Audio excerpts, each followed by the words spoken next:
Grandpa's about to drop some knowledge that'll make your wallet breathe easier than a fish out of water. You know how back in my day we had to physically go to a store to buy things? Well, nowadays you all are signing up for more subscriptions than I've had hot dinners.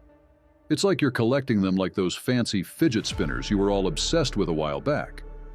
Now don't get me wrong, subscriptions can be handier than a pocket on a shirt, but when you're subscribed to more services than you can shake a stick at, it's time to put on your thinking cap and do some spring cleaning. Here's Grandpa's foolproof plan to slay that subscription monster. Step 1. The Great Subscription Hunt.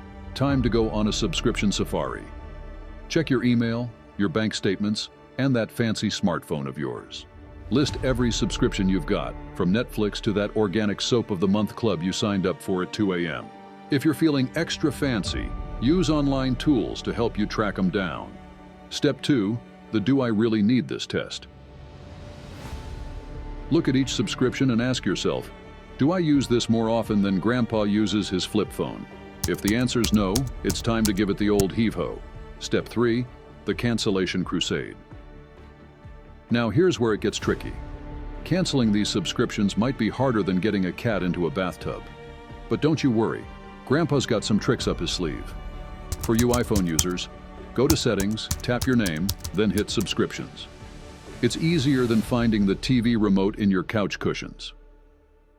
Android folks, open that Google Play Store, tap your pretty picture, then go to Payments and Subscriptions.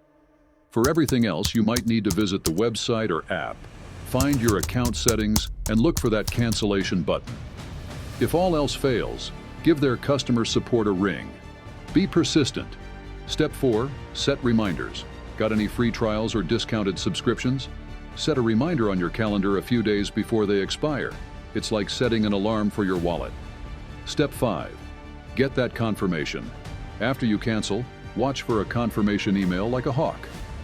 It's your golden ticket if they try to keep charging you. Step 6.